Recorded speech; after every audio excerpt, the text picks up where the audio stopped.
Hey, and welcome to the show. Today's episode, the trap that's killing your team's creativity. My name's Dan. Thanks for being here.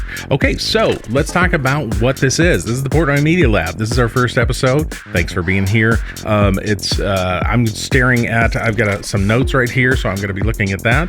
I'm a little nervous because this is our first YouTube endeavor, but I'm not nervous about this content. I've been doing this for quite a long time, so let's talk about it.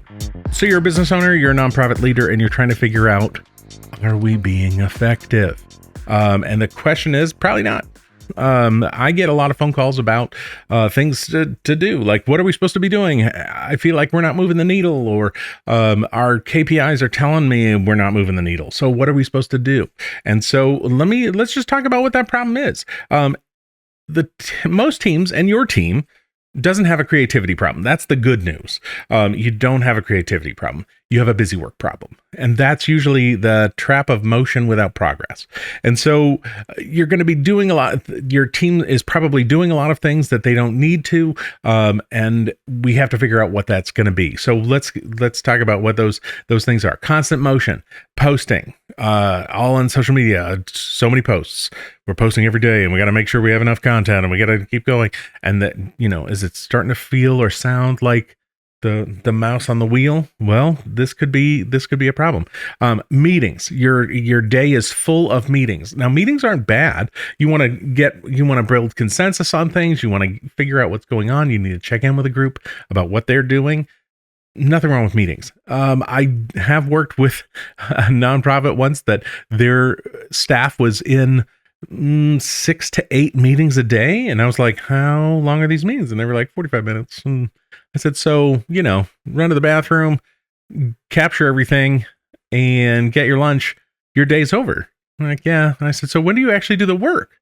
I said, 7 o'clock, 7 o'clock. I get home, get the kids fed, and then it's pop open the laptop and sit on the couch and start going through my email and figure out what's to do.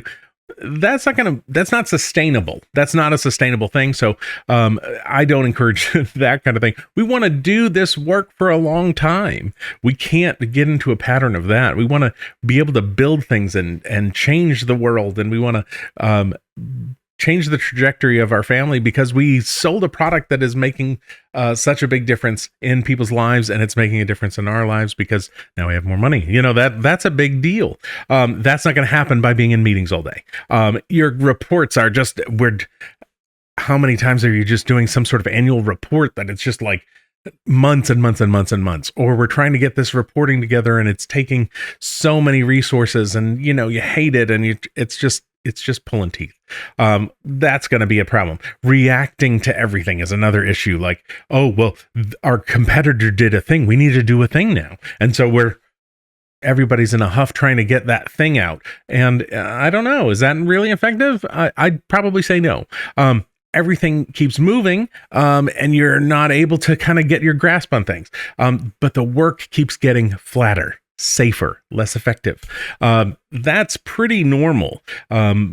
There's a piece that you didn't get into this because you wanted to make cruddy work, or you didn't want to put out cruddy stuff. You got into this because you were passionate about a piece, some sort of a thing, some sort of widget, or some sort of service that you're doing, some sort of software, some sort of mission that could change the world. That's why you got into this. But things are not going so well. So let me just tell you that there's no blame in that. There's no blame in being at this point. It's a really good thing. I can't tell you how many times that I'll come into an organization and they'll give me the tour, and they're like, hey, this is going great, and this is going great, and this is going great, and everything's going great. And I have to stop them. Usually usually it's about 30 minutes. I'll do that, and then I'll say, if everything was going so great, I probably wouldn't be here. Can we get into what you think the problems are? Like let's talk seriously. So there's no blame in this kind of thing. I think there's that, like, you start a business and it has to go great all the time. As business owners, we know that's not the case. There are years that are great. There are years that are not. There are months that are great. There are months that are not. There are days, there are weeks that are great and not. And it's totally normal and it's totally fine. And that's a thing I love to do. I don't mind, like, hey, If things were going great, you wouldn't need somebody like me. So I love getting into the mix with things. So there's no blame. And it isn't because people don't care. That's the other big thing. You're not in the situation because you don't care enough. And that's really the big thing. Companies and organizations, they'll start that white knuckle situation. Like they just keep trying harder and harder. And that's not the issue. It's not because you're not trying hard. You are. It's not because people don't care. You do. I know all of that. So we have to get into the real issue, which is that constant motion replaces thinking. So we're not being as effective because we're constantly moving, because it's so important to get to the next thing that I haven't thought through the strategy of the thing, that I have to put out so much in social media every day. And that's what's driving it, instead of we should put out things that are great. And that's actually it. That's it. We should put out things that are great, and we should make things that are really great or really terrible, because that's what the internet celebrates, right? The awesome, the awesomely terrible. It's the way it goes. We also need to make sure that activity hasn't become a substitute for clarity. And that's another one, that we are just moving, and we're forgetting why we did this and why this is important. It's a really important thing to figure out. So what happens if this is the case for you? Creativity doesn't vanish overnight, and it slowly gets squeezed out, right? So there you are. It's 6 months later. Your team isn't super creative. What are you going to do? So today we're going to be talking about the busy work trap, why it feels productive, because it does, and why teams fall into it without noticing it, and why it's killing the work that they're trying to protect. So that's what we're going to get into.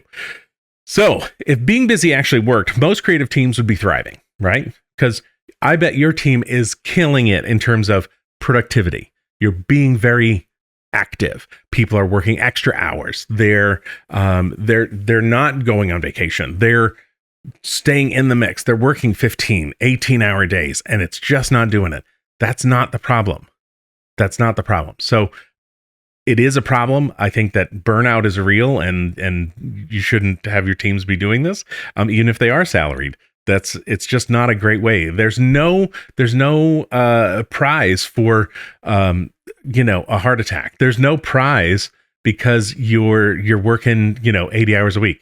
I mean, all the data says you're less effective anyway. So don't do that to yourselves. It's not sustainable. We need to work in such a way that it's sustainable. That's really important. You're probably exhausted. If your teams are working really hard and you're working 15-hour days, you're exhausted. Okay, so we have to take that in consideration. How long is it going to take for you to reset? Today's episode isn't about productivity hacks or working faster. I'm not going to be talking about that because, again, sustainable. We're going to be talking about how activity is not a substitute for progress. That's what we really want to get into, is progress and what's costing the work. Okay, so let's figure that substitute for progress issue.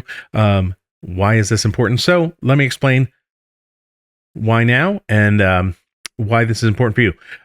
Everyone feels overwhelmed right now, right? You're feeling overwhelmed because you're working so hard.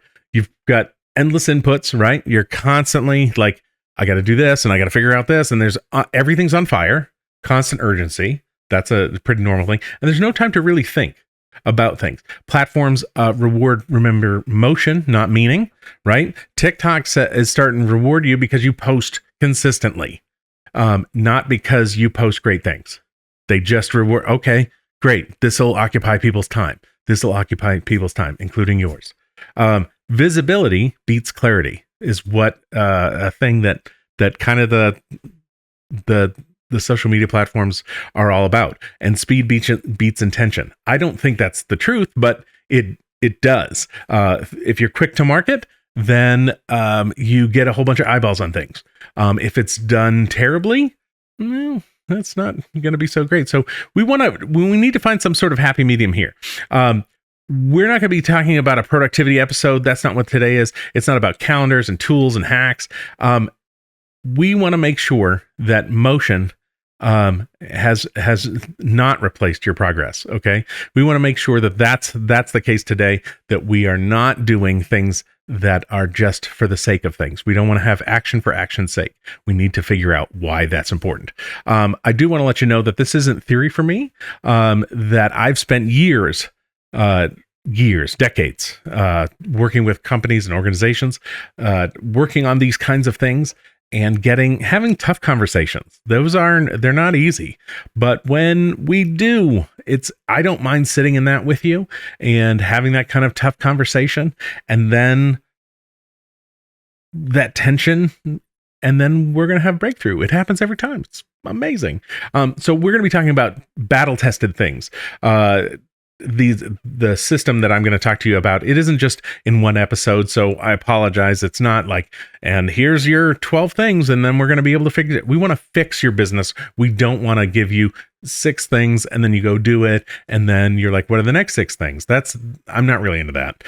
So that doesn't really work, I don't think, in the real world. I've spent so many years and decades talking with people that it got me into producing films and marketing and campaigns and commercials and radio as a result to help my clients, because it reduced communication overhead. It was so much easier to work with an organization that needed some help and tried to figure things out, and bringing in less people after the fact of like, oh, okay, here's our problem. Here's our issue at the core. Now we're going to build a campaign in and around that, and we're going to launch it. So I stay at the center. It's worked out pretty well for me. I've also worked inside teams that care deeply, but still felt stuck. I've worked with large teams, small teams. I've worked with just the solopreneur, and I've worked with artists who are trying to become creative directors, and they're trying to figure out their business and how they can become more attractive to producers as they're trying to move forward. That kind of thing is, so that's really tiny to multi-million-dollar organizations and companies that are doing huge volume of sales. And I've been a maker of these things, of making the campaigns and the process, and I can show you a bunch of those. I'm sure we'll go through them. But I've also been the marketer of these things. Like, somebody else has made it, and now I've got to figure out, okay, how are we going to bring this to market? How are we going to make this look really great? How is it going to tell that story effectively through all of our different channels? And how is it going to better the brand and help people at the same time? That's a really important thing. I've also watched motion replace thinking on both sides, in the sense that makers are like, hey, I got to quickly make this. I got to get this done, and we got to get it out. I've seen marketers also need to, hey, we got to get this to market absolutely quickly. It doesn't matter. Push. And the critical thinking might go out the window. And so it's just important that we keep that in mind. And that's why I wanted to start here, because we want to define the trap. Okay. The problem that is, I want to give you some language that you can reuse as we continue to have this conversation for the next several weeks. Activity without progress, output without outcomes, and motion without meaning. Okay. These are the things that we want to stay away from. We want to, here's some ways that this can look like. It can be posting to stay active, to not say something really great, but we're just posting. So we go into Canva real fast, and we put a little something together, and we make a post of several things. Is it really saying anything? No, but we're staying top of mind. And don't get me wrong, like, top of mind is good in terms of marketing, but I don't know. I would rather have things kind of planned out and say, let's be a lightning bolt, or I want to just be a spear. And I want to be the tip of the spear as we cut through a whole bunch of things and be very effective. That's what I find works out pretty well. Dashboards and like we're pulling KPIs. They don't change decisions. The content that's built for algorithms, that is built for algorithms, not people. So we can get some incorrect information if if it's being interpreted incorrectly, because those dashboards, we can kind of make it say anything that we want. And the thing that I can't stand, and I see this all the time, is that we get some KPIs together. I often see this from marketing companies, that they will then blame the audience. Well, the audience didn't get it. Well, guys, I'll just be blunt. If a group of people doesn't understand their message, it's not their fault. It's yours. Like that's how it is. Like, it's not very popular, and I've definitely gone toe to toe with more than a couple of marketing companies and said that. And well, that doesn't make a lot of friends, but it is the reality. And I'd rather be truthful. And I mean, I can understand things, but I just can't go with, because we've made a giant mistake, I'm going to blame the audience and it's their fault. No, it's not. It's yours. It's ours. I would even say so much as it's our fault. Okay, I'm working for you and it's not landing. Well, guess whose fault it is? Mine. So I have to iterate to make sure that they're getting it. And that's how we find out. So those dashboards are great as long as we're being really truthful about it. The other thing is, this whole process isn't about laziness. No one's being lazy. This kind of behavior is again, if we think from a brain science standpoint, is we want to reduce risk. So people get into that mode of, we have to do things over and over again. And I'm going to post and I'm going to post and I'm going to post. And I'm not going to, then I'm going to be able to sleep tonight. I have to get through a quick piece. I have to do this email really fast, so I can relax that we did get something out. Is it something I want to read? No. Is it something anybody else wants to read? No. But I got it out, so that was effective. No, it wasn't effective, but it was busy. You were able to get that that way. So, we don't want to make those kinds of choices. We want to not check boxes because they feel safe. We don't want to do something so it reduces anxiety, and we don't want visible effort. It can protect people, like in their team, like, oh, well, I just did the thing, and so I'm worthwhile and I'm part of your team. And it's like, yes, but let's be smart. Let's be smart. Let's think through what we're doing. Why is this important? Is this our best foot forward? Is this the best way for us to communicate our vision? And so the thing that I would say is that there's a cost to doing things this way. Creative exhaustion, right? Because you're white knuckling everything and everyone's just trying to do 15-hour days. No, teams get cynical. That's a real thing. And cynicism is just cancer for creativity, I think. It just doesn't help. It also makes makers disengage. And that's not a place where we want to be. And we don't want marketers turning that thing into noise, because they're just I think a lot of marketing can be noise, and you don't want your brand on that. You do not. And then, because essentially your trust is then eroded from your customer, your consumer, your donor. You don't want that. You don't want that at all. It's no fun. So when we get into this kind of thing, remember that good work doesn't just disappear. It's actually getting squeezed out because of the busy work thing. And we're being busy. And I have to tell you, a long time ago, I was working, and we were getting into the weeds, and we were just helping all these people, and it was great. And it was I was doing sales at the time, and it was busy. It was absolutely busy. And we had enough staff, and I couldn't figure out why there was a problem. And the problem was, I had one staff person who she had a piece of paper, and she just kept walking across the room. She made it looked like she was busy. And when I'd glance up, I was like, oh, she's helping people. She wasn't helping anybody.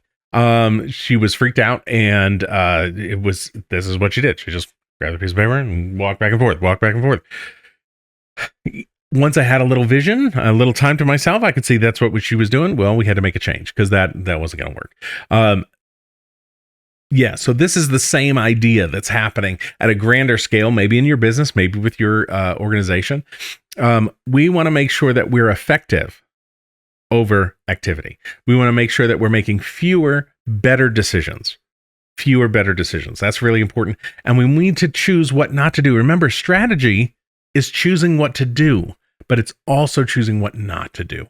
And that's a really important part, because a lot of people will be like, we're going to do a thing. And it's like, that's great. And we're off to the races. But then they're like, yeah, and then things get co-opted. I mean, if you've ever seen a focus group, it's the funniest thing in the world is that like, okay, we're going to introduce this and we're going to introduce this. Which one is better? And they'll be like, can we take both of them together? It happens every time. It's so very funny. What if we did a hybrid of these three ideas and then everyone has equity in it? And it's like, well, it might not be the best.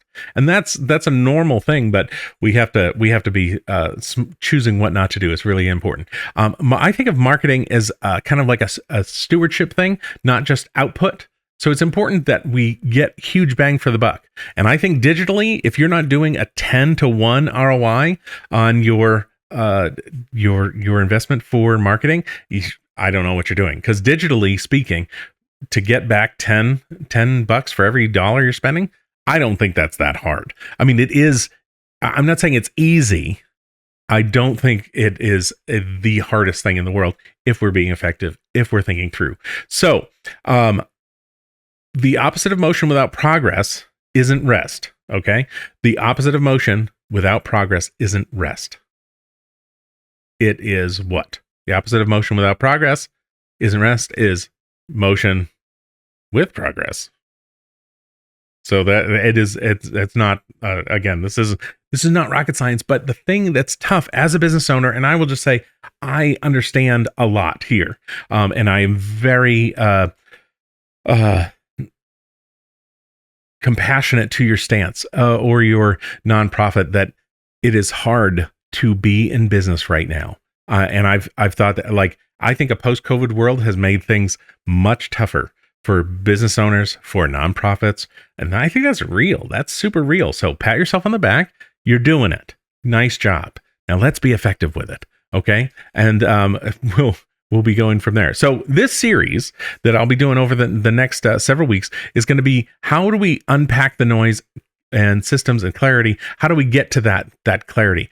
Some episodes are going to be conversations with guests. I have some guests who are coming. Some will just be me. And so we'll be talking about how we get things made, or how we get things to market, and how we get to be effective. There's no hype. There's no shortcuts here. I apologize. If you want that, I mean, I'm sure there's some videos that are somewhere that you could watch. But I will tell you, these are field tested things, and I know that they work. So if you stick with me just a little bit, I'm going to make it worth your while. I promise.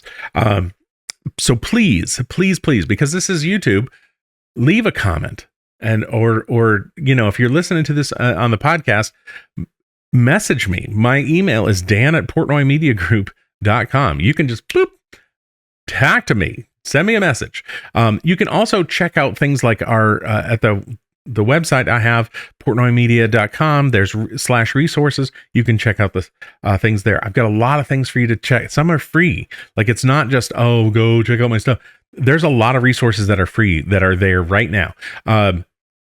But the big thing is, if this has resonated with you, please subscribe to the channel. I'm giving this a go this year. We'll see how this goes. Since I turned 50 in November, I have been making a lot more videos this year. That's been a really big thing, because I've been very precious, and I'm trying to push myself with making smaller videos. So if you check out my social, I'm doing a lot that way. In this next episode, though, I'm going to show you how your teams can use themes as a North Star. So we're going to talk about, how do you get into that mission and vision and your core values, and use that like the Rock of Gibraltar to bash all of your efforts against. And if they stand up, that's going to be your goal. So that's what we're going to be working on next time. The other thing is, where do you see motion without progress right now? Encouragement and maybe a little homework. It's Wednesday right now. Friday, can you take an hour, maybe before work? Grab yourself a notebook. These are what I love to use.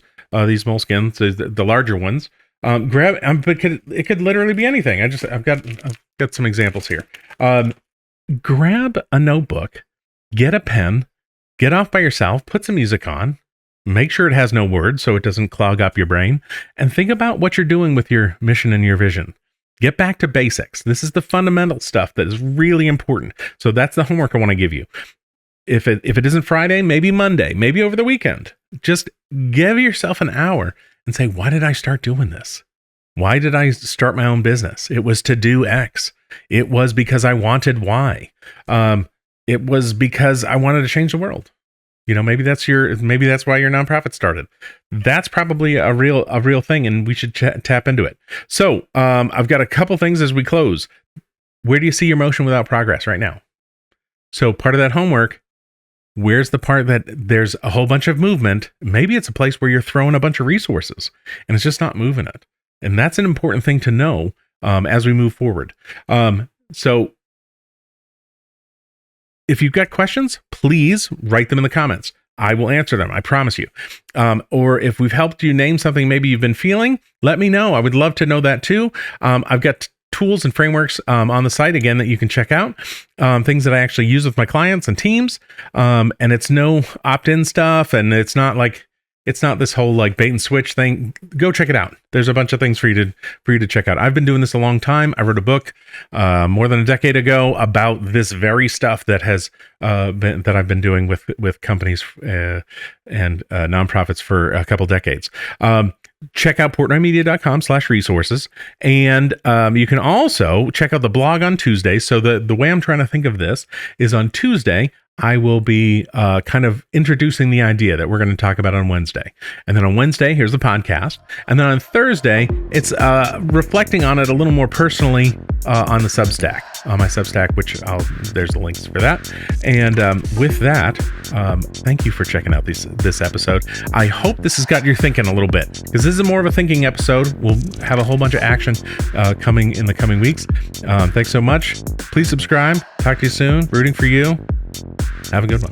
Thanks for watching this video. If this has helped you, there's another video for you to check out right over here. And if you like this channel, if you like this kind of thing, please subscribe. I post new conversations and field notes every week on our podcast, the Portnoy Media Lab. Thanks so much. See ya.